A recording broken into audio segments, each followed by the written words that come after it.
না না আমি সিফা একটা পাইছি সাংবাদিক বন্ধুদের স্বাগত জানাই। মাননীয় মুখ্যমন্ত্রীর পৌরোহিত্যে গতকাল ক্যাবিনেট বৈঠক সম্পন্ন হয়েছে। কিছু সিদ্ধান্ত সেটা গৃহীত হয়েছে আপনাদের মাধ্যমে আমি রাজ্যবাসীকে অবগত করতে চাইছি। আমাদের সোশ্যাল ওয়েলফেয়ার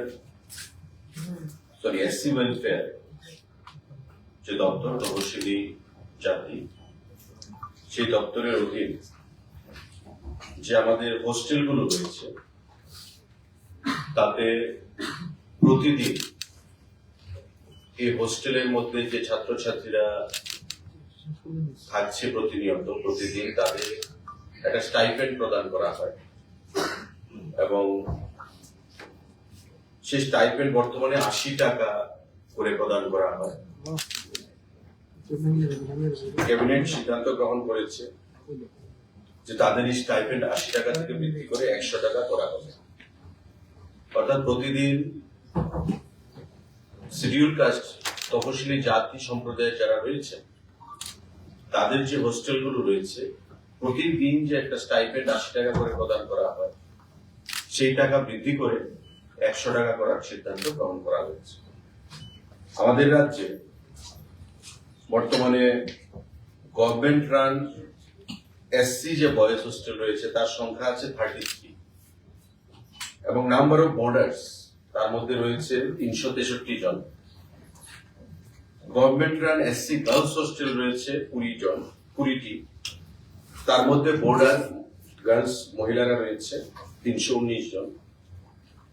এনজিও রান যে এসসি হোস্টেল যেটা এনজিও চালায় একটা রয়েছে, তার মধ্যে বোর্ডার রয়েছে 30 জন। তো বয়েজ হোস্টেল 33টা, 363 জন বোর্ডার। গার্লস হোস্টেল 20টা রয়েছে, 319 জন বোর্ডার। এনজিও রান একটা হোস্টেল রয়েছে, তার মধ্যে 30 জন বোর্ডার রয়েছে।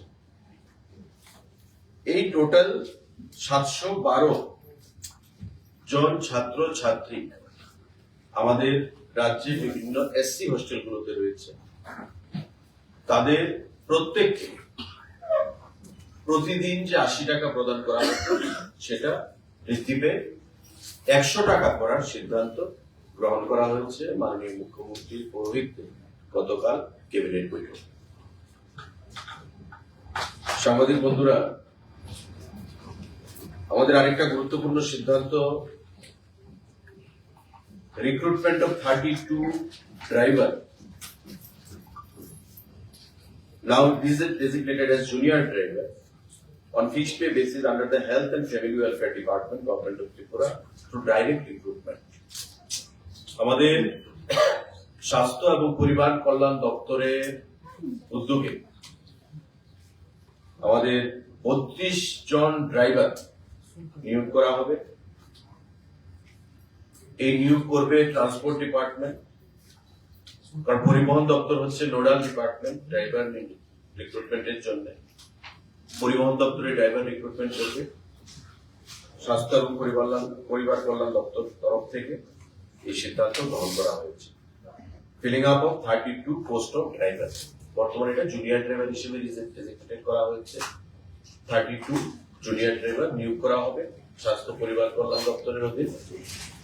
ট্রান্সপোর্ট দপ্তরের তরফ থেকে সেই নিয়োগ প্রক্রিয়া সম্পন্ন করা হবে as per roster. গভর্নমেন্টের যে পলিসি রয়েছে রিজার্ভেশনে সেটা ফলো করা হবে। আমাদের revenue department proposal for filling up of 10 revenue inspectors, revenue দপ্তরের 10 জন রেভিনিউ ইন্সপেক্টর নিয়োগ করা হবে। গতকাল ক্যাবিনেট মিটিং এ সেই সিদ্ধান্ত গ্রহণ করা হয়েছে। টিপিএসসির মাধ্যমে সেই নিয়োগ প্রক্রিয়া সম্পন্ন হবে। 10 vacant post of revenue inspector আমাদের রেভিনিউ দপ্তরের অধীন টিপিএসসি সেই নিয়োগ প্রক্রিয়া সম্পন্ন করবে। গতকালকে ক্যাবিনেট বৈঠকে সেই সিদ্ধান্ত গ্রহণ করা হয়েছে। পাশাপাশি proposal for filling up of 6 number of assistant survey officer revenue দপ্তরের অধীন অ্যাসিস্ট্যান্ট সার্ভে অফিসার রূপী গ্যাজেটেড থ্রু টিপিএসসি নিয়োগ করার সিদ্ধান্ত সেখানে গ্রহণ করা হয়েছে। 10 জন আরআই রেভিনিউ ইন্সপেক্টর এবং 6 জন অ্যাসিস্ট্যান্ট সার্ভে অফিসার সবটাই টিপিএসসি মাধ্যমে নিয়োগ প্রক্রিয়া সম্পন্ন হবে রেভিনিউ দপ্তরের অধীনে। আমাদের সিদ্ধান্ত গ্রহণ করা হয়েছে, আপনারা জানেন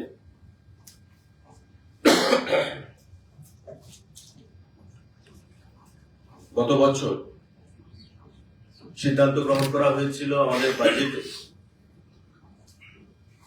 যারা কম্পিটিটিভ এক্সাম দিতে চায়, লাইক আইএএস, আইপিএস, ইউপিএসসি যেগুলো কন্ডাক্ট করে থাকে, আমাদের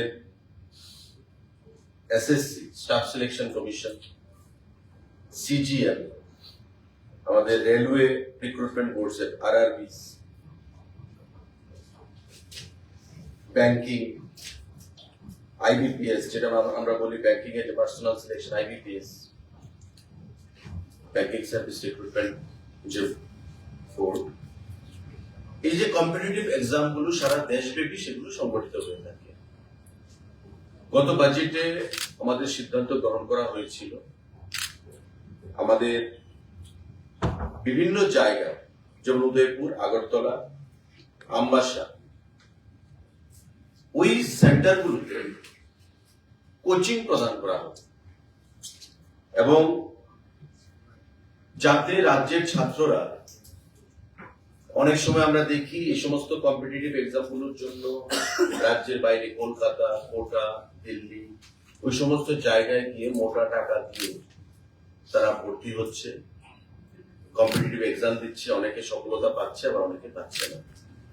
তাই রাজ্য সরকার সিদ্ধান্ত গ্রহণ করেছিল যে আমরা আগরতলা, উদয়পুর এবং আমবাসাতে কোচিং সেন্টার আমরা করব এবং এই যে কোচিং সেন্টারগুলো, সেই কোচিং সেন্টারগুলোতে কোচিং প্রদান করা হবে আমাদের সরকারের তরফ থেকে। এবং এই যে সিদ্ধান্তটা, তার যে guideline for setting up of Tripura competitive examination coaching centre at Agartala, Udaipur and Ambassa to provide quality coaching for job aspirants preparing for different competitive examinations conducted by government agencies. আমি যে এজেন্সিগুলোর কথা বললাম, ইউপিএসসি, এসএসসি, আমাদের railway, banking, এই যে এজেন্সিগুলো যারা recruitment প্রক্রিয়া সম্পন্ন করার জন্য পরীক্ষা গ্রহণ করে, তাদেরকে আমরা কোচিং প্রদান করব ছাত্রছাত্রীদের। তারই একটা গাইডলাইন আমরা গত ক্যাবিনেট মিটিং এ সিদ্ধান্ত হয়েছে। ছাত্রছাত্রীদের এলিজিবিলিটি কি থাকবে, কত পোস্ট আমরা কত ক্যাপাসিটি থাকবে এবং কারা কারা তার জন্য বিবেচিত হবে। আমাদের পশ্চিম জেলা যেমন আগরতলায় বীরচন্দ্র স্টেট সেন্ট্রাল লাইব্রেরি যে নিউ বিল্ডিং, সেখানে কোচিং সেন্টার নিউ আমাদের কাজ পঠন পাঠন কাজ করবে। আমবাসাতে হবে GDC Ambassa at Ambassa, Dhalai, Tripura district. আমাদের Netaji Subhash Mahavidyalaya at Udaipur, Gomati, Tripura district. GDC মানে Gandacherra degree college, Gandacherra college না, একটা আমবাসাতে at Ambassa, Dhalai, Tripura district. Courses আমি বলছি, যেমন আগরতলাতে যেটা Birchandra state central library new building আগরতলাতে, এখানে কোর্স কি কি করানো হবে? Civil services exams conducted by the UPS, অর্থাৎ আইএএস, আইপিএস, এই যে প্রোগ্রামগুলো এগুলো কন্ডাক্ট করবে, এখানে পড়াশোনা করা হবে। ডিউরেশন অফ কোর্সেস কি? 12 মাস, মানে 1 বছর। hours of coaching class per week that need to be taken attended 20 hours. আমাদের আওয়ার্স টোটাল মানে 20 ঘন্টা ক্লাস করা হবে, 12 মাসের কোচিং থাকবে। সিভিল সার্ভিসেস এক্সাম যাগুলো ইউপিএসসি কন্ডাক্ট করে থাকে, এই কন্ডাক্ট পরীক্ষাগুলো কোচিং বীরচন্দ্র আমাদের স্টেট সেন্ট্রাল লাইব্রেরিতে সেখানে প্রদান করা হবে। আমাদের নেতাজি সুভাষ মহাবিদ্যালয় উদয়পুরে যেটা রয়েছে গোমতী জেলায়, সেখানে হবে staff selection commission SSC, RRBs মানে railway recruitment boards, institute of banking personnel selection IBPS, এই প্রোগ্রামগুলো। ডিউরেশন অফ কোর্সেস থাকবে 6 মাসের এবং নাম্বার আওয়ার অফ ক্লাসেস যেটা হবে 24 আওয়ার্স ক্লাস পার উইক। আর আগেরটা যে 20 আওয়ার্স সেটাও পার উইক। আমাদের আমবাসাতে জিডিসি, আমি নামটা আপনাদের জেনে বলবো, জিডিসি আমবাসা যে ধলাই, এখানেও হবে staff selection commission SSC, railway recruitment board, institute of banking personnel selection আর আইবিপিএস। অর্থাৎ আমবাসা এবং উদয়পুরে আমাদের সিভিল সার্ভিস গুলো হবে না। যারা সিভিল সার্ভিস করতে চায় তাদের আগরতলায় এসে বীরচন্দ্র স্টেট সেন্ট্রাল লাইব্রেরিতে পড়তে হবে, ইউপিএসসি কন্ডাক্ট করবে এগুলো। আর যারা staff selection SSC, railway recruitment boards এবং institute of banking personnel selection IBPS যারা দিতে চায় তাদেরকে আইদার উদয়পুরে অর আমবাসাতে সেখানে তাদেরকে গিয়ে ক্লাস করতে হবে। 6 মাসের কোর্স হবে এবং আমাদের 24 ঘন্টা পার উইক সেখানে ক্লাস সম্পন্ন হবে। এই 3টে সেন্টারে আমাদের কোচিং সেখানে সম্পন্ন হবে। Documents required to submit with application, আমাদের যে ডকুমেন্টস লাগবে, the following are the scanned documents of the beneficiaries to be enclosed at the time of applying. কি লাগবে? আমাদের 10th ক্লাসের অ্যাডমিট কার্ড এবং মার্কশিট এজ এজ প্রুফ, আমাদের 12th ক্লাসের মার্কশিট লাগবে, last academic qualification marksheet, permanent residence certificate PRTC লাগবে, passport size photograph লাগবে, কাস্ট সার্টিফিকেট লাগবে যদি এসসি এসটি বা রিজার্ভেশনের আওতায় আসে, আধার কার্ড অফ দ্য বেনিফিশিয়ারি। এই পেপারস গুলো সেখানে প্রদান করতে হবে ডিউরিং অ্যাপ্লিকেশন ফর্ম সাবমিশন। আমাদের যে সিলেকশন হবে, আমাদের eligibility criteria for the beneficiaries, এটা হবে ত্রিপুরা রাজ্যের বেনিফিশিয়ারি হতে হবে, অর্থাৎ ক্যান্ডিডেট ত্রিপুরা রাজ্যের হতে হবে। আমাদের গ্রাজুয়েশন থাকতে হবে, কারণ আপনারা জানেন যে এই এক্সাম গুলো দিতে গেলে মিনিমাম কোয়ালিফিকেশন যে ক্রাইটেরিয়া সেটা হচ্ছে গ্রাজুয়েশন। তার গ্রাজুয়েশন সার্টিফিকেট থাকতে হবে, ত্রিপুরা রাজ্যের বিআরটিসি তার থাকতে হবে, মানে ইনহেবিটেন্ট অফ ত্রিপুরা হতে হবে, এবং একটা স্ক্রিনিং হবে সরকারের তরফ থেকে, এটা হায়ার এডুকেশন ডিপার্টমেন্ট পরিচালনা করবে। একটা স্ক্রিনিং হবে এবং সম্পূর্ণভাবে মেরিট বেসিস তাদেরকে প্রভিশন দেওয়া হবে। এবং প্রত্যেকটা সেন্টারে আমাদের 100 জন করে সেখানে অ্যাসপিরেন্ট থাকতে পারবে। The number may increase or decrease depending upon the requirement.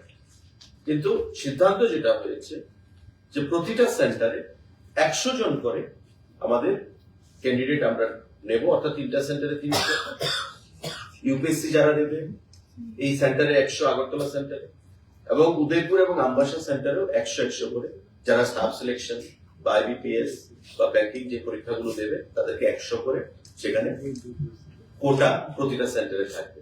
এটা এমন নয় যে এটা ফিক্সড, এটা বাড়তেও পারে, এটা কমতেও পারে। আর সম্পূর্ণভাবে যে আমাদের সিলেকশন সেটা সম্পূর্ণভাবে মেরিট বেসিস। রাজ্য সরকারের তরফ থেকে সেটা সিদ্ধান্ত গ্রহণ করা হয়েছে গতকালকে ক্যাবিনেট মিটিং। আমাদের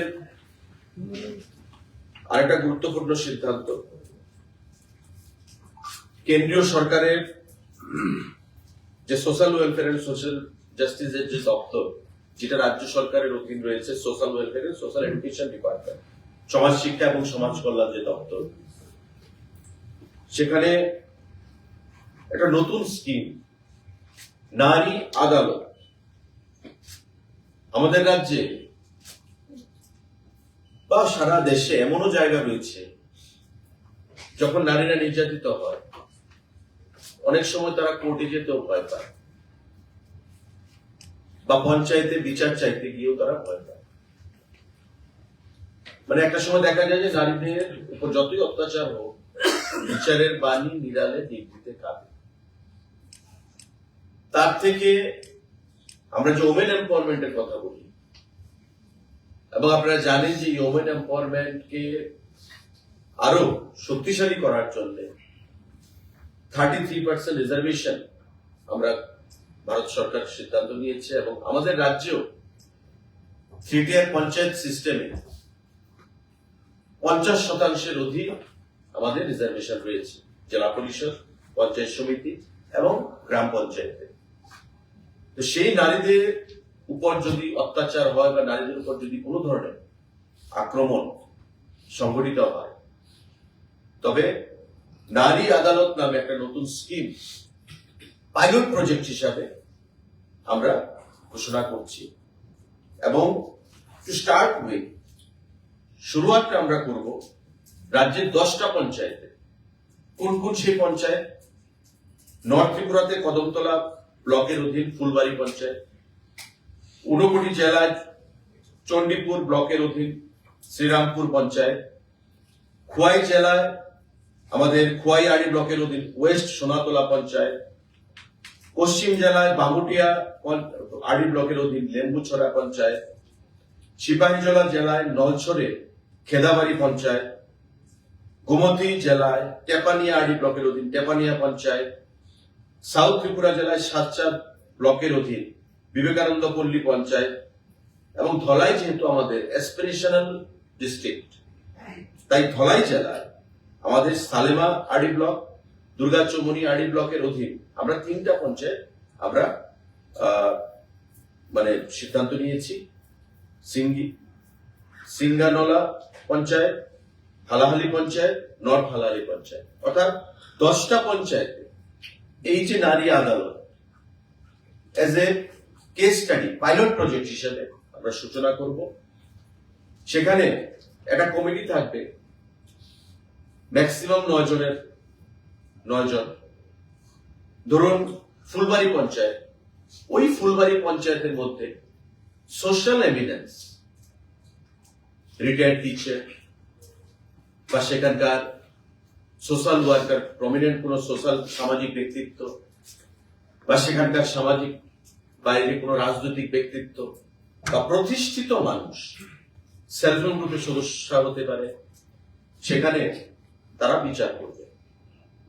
মানে নারী আদালত, যে নারী আক্রান্ত সে ওই পঞ্চায়েতে বিচার চাইবে, ওই যে বডিটা থাকবে 9 জনের ম্যাক্সিমাম, সে বডিটা সেখানে বিচার করবে।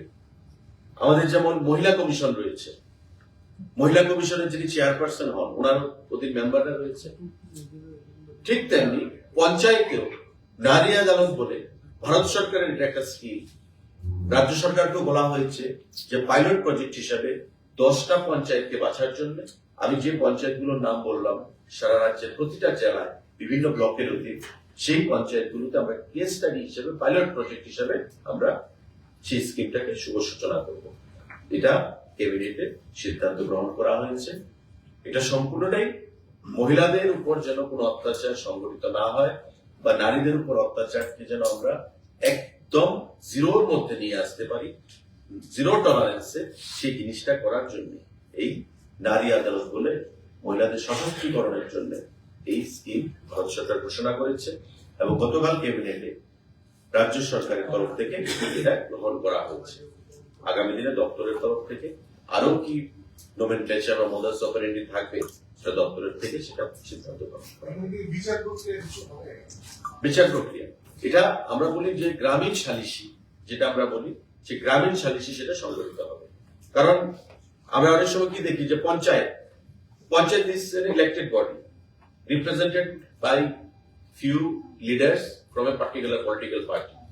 তো এখানে স্বাভাবিকভাবেই সালিসি যখন হয় তখন অনেকে বলে যে বায়াসনেস রয়েছে।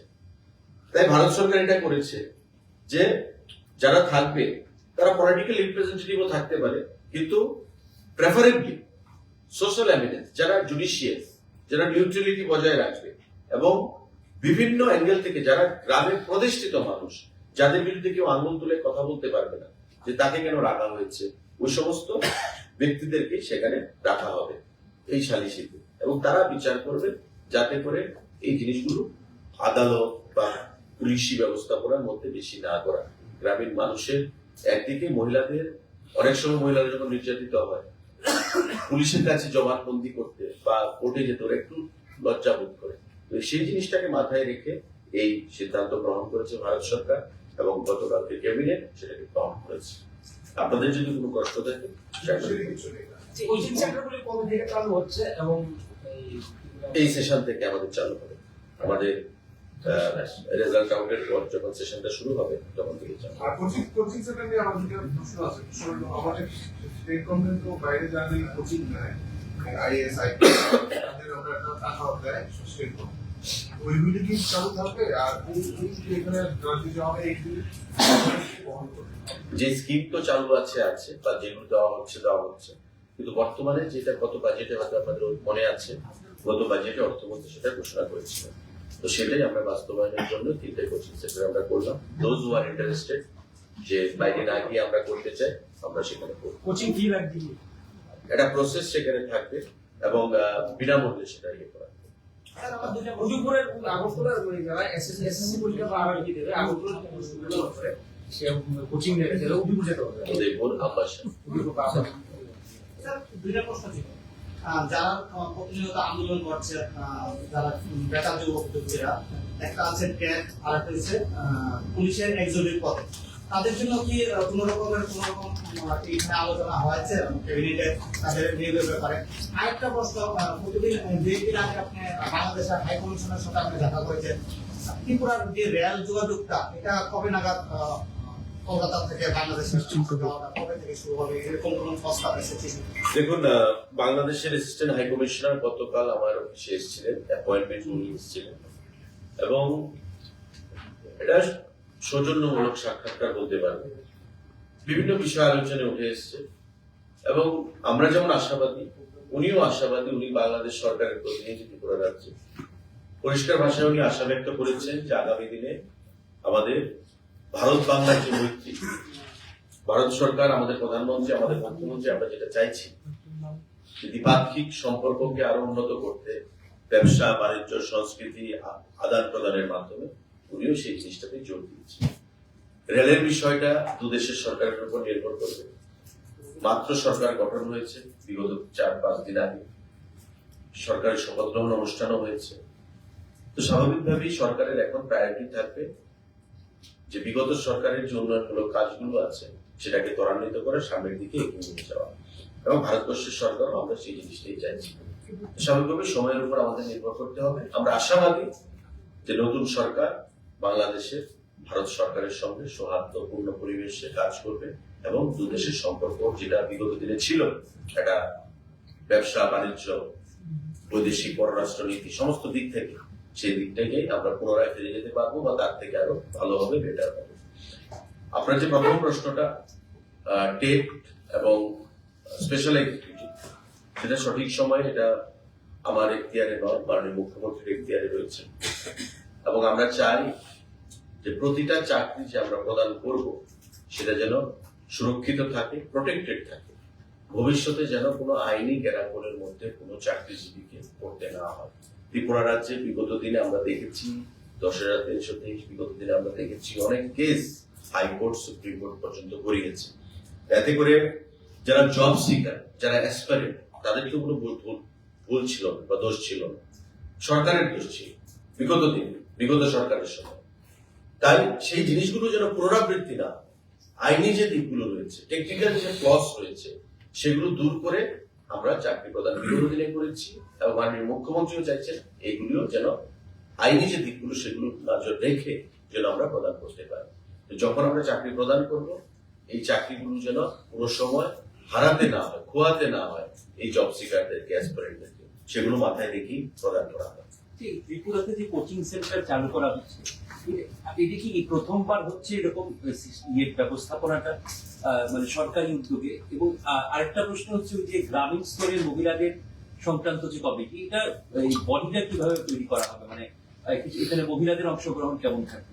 এটা সোশ্যাল ওয়েলফেয়ার দপ্তর থেকে জাস্ট গতকাল সিদ্ধান্ত গ্রহণ করা হয়েছে।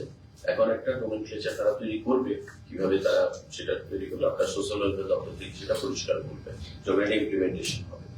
আর কোচিং সেন্টার যেটা, এটা তো আমাদের প্রথমবার, গতবার বাজেটে আমাদের ঘোষণা ছিল যে আমরা করবো এই অর্থ বছরে এখনো শেষ হয়নি, চলছে। এই অর্থ বছর থেকে এটা আমরা সিদ্ধান্ত গ্রহণ করা হবে। এবং আমি মনে করি যে ত্রিপুরা রাজ্যের একটা বিশাল সংখ্যার ছেলে মেয়েরা কোটাতে যায় বা বাইরে পড়াশোনা করছে এই অল ইন্ডিয়া বেসিস সার্ভিসের চাকরিগুলো পাওয়ার জন্য, তাদের জন্য যারা ফিনান্সিয়ালি একটু ব্যাকওয়ার্ড ক্লাসে রয়েছে তাদের জন্য অনেকটাই সুবিধা হবে। বাজেট সেশন কবে থেকে শুরু হবে? মোস্ট প্রবাবলি মার্চ মাসে, মোস্ট প্রবাবলি, যেটা এখনো বিএসসি বসেনি, আমি অফ দ্য রেকর্ড বলছি, most probably second week of March. Faculty নিয়োগের নোমেনক্লেচারের পর নিব কোচিং সেন্টারে। হ্যাঁ, এটা এসওপি কি হবে তারা, এটা হায়ার এডুকেশন দপ্তর থেকে করছে। একটা বিষয় আমি বলে দিই, আপনি বললেন যে টেট উত্তীর্ণ বা স্পেশাল এক্সিকিউটিভ যারা আছে বারংবার তারা একটাই কথা বলছে, ঠিক আছে আপনি যেটা বললেন এটাও আমরা শুনলাম, এরা বলছে যে আমাদের তো বয়স উত্তীর্ণ হয়ে গেছে। আমরাও দেখেছি যখন খবর করতে যাই তখন এরা বয়স উত্তীর্ণ হয়ে গেছে। তাদের উদ্দেশ্যে আপনি কি বলবেন যে আমরা বয়স উত্তীর্ণ হলে তো আর চাকরি হবে না, তাহলে আমরা অন্যদিকেও কোথাও না কোথাও অন্যদিকে ট্রাই করলাম। তারা বারংবার এইটা সংবাদ মাধ্যমে বলে থাকে, আপনি কি বলবেন? দেখুন, আমি আগেই বলেছি এটা আমার দপ্তরের এখতিয়ার নয়। আমি আজকে ক্যাবিনেট ব্রিফিং এর জন্য এসেছি, ঠিক আছে? আর এই বিষয় নিয়ে এডুকেশন দপ্তর ভালো বলতে পারে, মানে মুখ্যমন্ত্রীর এখতিয়ার রয়েছে বিষয়গুলো।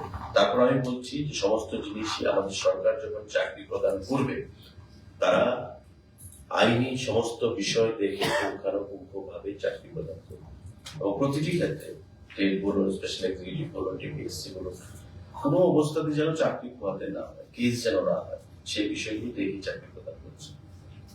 নিশ্চয়ই জটিলতা রয়েছে, সেই জটিলতাগুলো নিরসনের জন্য চেষ্টা চলছে। এখন বয়স তো দেখুন কারোর জন্য আটকে থাকবে না, এই জিনিসগুলো আমাদের বুঝতে হবে। বয়স কারোর জন্য আটকে থাকবে না। আবার আমাদের সিস্টেমে আমাদের চাকরির যে বয়স সীমা, সে বয়স সীমাটা কার্যকর করে রাখা হয়েছে। জেনারেলের জন্য 40, এসসি এসটির জন্য 45। তো সেই জিনিসটা মাথায় রাখতে হবে। সমস্ত কিছু বিচার করেই সরকার সিদ্ধান্ত নেবে, দপ্তর সিদ্ধান্ত নেবে। গুয়াহাটির সঙ্গে আগরতলার ইন্টারসিটি ট্রেন নিয়ে কোনো পরিকল্পনা বা আগামী মাসে কি বাড়তে পারে সেটা ট্রেন কানেকশন? আমরা দাবি করেছি মাননীয় রেলমন্ত্রী মুখ্যমন্ত্রীও করেছেন, আমিও পরিবহন মন্ত্রী হিসেবে দপ্তরের সঙ্গে আলোচনা করেছি, মন্ত্রীর সঙ্গে চিঠি দিয়েছি। এগুলো সিদ্ধান্ত গ্রহণ হবে নিশ্চয়ই, কারণ বিগত দিনে এমন এমন সিদ্ধান্ত রেল দপ্তর গ্রহণ করেছে ভারত সরকারের, যেগুলো আমরা কখনো আশাও করতে পারি।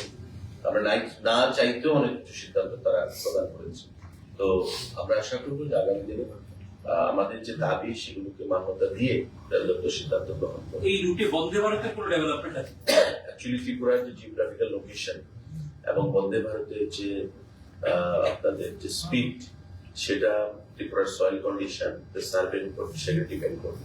তো আমাকে ভার্বেলি যেটা রেলমন্ত্রী বলেছিলেন একবার ডিসকাশনের সময়, যে ত্রিপুরার যে সয়েল কন্ডিশন ভারতবর্ষের অন্যান্য রাজ্যের সয়েল কন্ডিশনের মতো নয়, আর বন্দে ভারতের যে স্পিড সেটা অত্যধিক বেশি। তো আগামী দিনে একটা প্রস্তাব মাননীয় মুখ্যমন্ত্রী পেশ করেছেন, তো ওদের কনসিডারেশনে রয়েছে। আমরা আশা করি আগামী দিনে বন্দে ভারত করে থেকে আমরা চালু করতে পারি। কিন্তু ওই কিছুদিন আগে যেহেতু ফরেস্ট এরিয়া দিয়ে আমাদের যেতে হয়, একটা হাতির মৃত্যু ঘটনা ঘটেছিল, তো অটোমেটিকলি রেল দপ্তরের উপর একটা সেখানে কেস মানে ঢুকে দেওয়া হয়েছিল ফরেস্ট দপ্তর থেকে। তো সেই জিনিসগুলো রেল দপ্তরের মাথায় রয়েছে, চিন্তাধীন রয়েছে।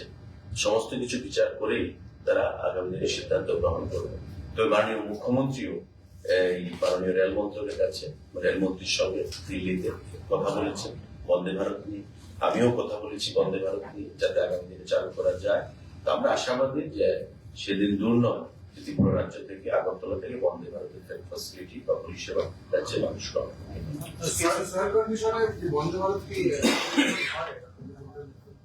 না না, সেটা সার্ভে আমি এটা বলেছি যে তারা গভর্নমেন্ট অফ ইন্ডিয়া নেগেটিভ বলে যে soil condition not conducive or applicable, মানে অ্যাপ্রোপ্রিয়েট, এটা বলেছে যে সয়েল কন্ডিশনটা টেস্ট করতে হবে, তার জন্য সার্ভে হবে। বন্দে ভারতের স্পিড সমস্ত কিছু আমাদের মানে যে ফরেস্টের উপর দিয়ে যাচ্ছে, হাতির বিভিন্ন সমস্যা রয়েছে, ফরেস্টের বিভিন্ন সমস্যা রয়েছে, সমস্ত কিছুগুলো তারা একটা সার্ভে করে তারপরে সেই সিদ্ধান্ত তারা গ্রহণ করে। সার্ভে হবে আবার সার্ভে হবে, সার্ভে হয়ে তারপর সেটা, কারণ প্রতিটা রেল ট্রেক যখন আমি আপনাকে বলি, যেমন সাবরুম পর্যন্ত রেল সার্ভিস পরিষেবা আমাদের হয়ে গেছে, বিগত দিনে ছিল না। এই যে সাবরুম পর্যন্ত যে গেছে সেটা আগে সার্ভে হবে। আমাদের ডাবল লেন, যে আমরা চাইছি না যে আমাদের ডাবল লেন করা হোক, এখন তো সিঙ্গেল না, আমরা চাইছি ডাবল হবে, তারও সার্ভে কাজ মোটামুটি সম্পন্ন হয়ে গেছে। তো সমস্ত কাজ যখন হবে তার আগে আমরা যেমন ডিপিআর প্রজেক্ট করার আগে ডিপিআর করতে হয়, কনসেপ্ট নোট দিতে হয়, তারপর অ্যাডমিনিস্ট্রেটিভ অ্যাপ্রুভাল আসবে, তারপর স্যাংশন আসবে, তারপর আপনি টেন্ডার করবেন, কাজ শুরু হবে। তো এই জিনিসটা আমাদের সার্ভে করতে হবে, এবং সার্ভের রেজাল্ট কি আসবে তার উপর ডিপেন্ড করবে যে কবে হবে, কিভাবে হবে, কখন হবে, সেই জিনিস বন্দে ভারত নিয়ে সার্ভে হয়নি, নতুন করে সার্ভে করতে হবে। সেটা বন্দে ভারত শুরু চাইলেই তো শুরু করা যাবে না, সার্ভে করে তারপর আমরা কি এরকম বলবো যে বন্দে ভারত নিয়ে সার্ভে শুরু হবে? না, মাননীয় মুখ্যমন্ত্রী দিল্লিতে তদবির করেছেন, আমিও করেছি। আমাদেরকে বলেছেন, রেল মন্ত্রক থেকে বলা হয়েছে যে এটা এখন যে প্রসেস গুলো রয়েছে পাইপলাইনে, সেগুলো করার পর বন্দে ভারত আমরা, কারণ বন্দে ভারত হচ্ছে মানে হাই স্পিড যেটা, মানে তো তার জন্য অবশ্যই সার্ভে প্রয়োজন, যে সার্ভে করার পরে আমরা করব। কিন্তু সার্ভের জন্য এখনো গভর্নমেন্ট অফ ইন্ডিয়া ক্লিয়ারেন্স দেয়নি, যখন দেবে নিশ্চয়ই আপনারা আগের প্রসেসগুলো শেষ করে থাকবেন। আচ্ছা, আপনি রেলমন্ত্রীর কাছে এই অনুরোধ জানিয়েছিলেন আরো কয়েকটা জায়গায় রেল কানেক্টিভিটি না, এখন পর্যন্ত কোনো সিদ্ধান্ত আছে আপনারা জানবেন, ফার্স্ট অফ অল তো আপনাদের মাধ্যমেই আমরা জানবো। আপনি কিছুদিন আগে এয়ারপোর্ট অথরিটি অফিসিয়ালস তাদের সঙ্গে দেখা করেছেন, মাননীয় মুখ্যমন্ত্রীর সঙ্গে দেখা করেছেন। কৈলাসহরের যে এয়ারপোর্ট আছে, আগামী কতদিন ধরে নিতে পারে সেটা হোপফুলি যে রাজ্যবাসীর জন্য? দেখুন, স্ট্র্যাটেজিক্যালি কৈলাসহর এয়ারপোর্ট আমাদের কাছে খুবই গুরুত্বপূর্ণ স্ট্র্যাটেজিক্যালি, এবং মাননীয় মুখ্যমন্ত্রীও দিল্লিতে কথা বলেছেন, আমিও কথা বলেছি। ইতিমধ্যে দুবার সার্ভের জন্য টিমও এসছে, তারা করেছে। এখন আমাদেরকে যেটা বলা হচ্ছে যে 19 সিটারের বিমান পরিষেবা চালু করার জন্য 19 সিটার। আবার সিভিল এভিয়েশনের যারা এয়ারপোর্ট অথরিটির আধিকারিক ছিলেন, ওনারা বলছেন যে এই 19 সিটার এখন প্লেন ভারতবর্ষ থেকে ছোট প্লেনগুলো এখন মানে খুব কমই চলে, কারণ আপনারা দেখতে পাচ্ছেন যে পূর্ণ হয়ে গেছে, যান্ত্রিক গোলযোগ দেখা দেয় বিভিন্ন সময়। তাই ওনারা জোর দিচ্ছেন যে যাতে এখানে আমাদের এয়ারবাস বা বোয়িং এখানে যেন ল্যান্ড করতে পারে। তো তার জন্য ল্যান্ড অ্যাকুইজিশনের দরকার রয়েছে। বর্তমানে যা পরিধি রয়েছে সেই পরিধি সাফিসিয়েন্ট না আমাদের এয়ারবাস বা বোয়িং কে এখানে ল্যান্ড করার জন্য বা টেক অফ বা ল্যান্ডিং এর জন্য। তাই ল্যান্ড অ্যাকুইজিশনের প্রয়োজন রয়েছে, এবং তাতে হিউজ টাকার দরকার, প্রায় 500 কোটি টাকার উপর দরকার। তো মাননীয় মুখ্যমন্ত্রীর সঙ্গে ওনারা মিট করেছেন, নর্থ ইস্টার্ন রিজনের যিনি ডাইরেক্টর এসেছিলেন, আমাদের airport authority of Agartala owner director ছিলেন, এবং প্রাক্তন ডাইরেক্টর যিনি বর্তমান দিল্লি সফদরজঙ্গে রয়েছেন এসসি মিরা, উনিও উপস্থিত ছিলেন। মাননীয় মুখ্যমন্ত্রী ওনাদেরকে একটা গাইডলাইন দিয়েছেন, এবং উনি যে গাইডলাইন দিয়েছেন সেই গাইডলাইনের উপর ওনারা কাজ করবেন, কাজ করে একটা রিপোর্ট দেবেন। তারপর মাননীয় মুখ্যমন্ত্রী দিল্লির সঙ্গে ব্যাপারটা নিয়ে আলোচনা করবেন এবং কৈলাসহর এয়ারপোর্ট নিয়ে সিদ্ধান্ত গ্রহণ করবেন। ধন্যবাদ।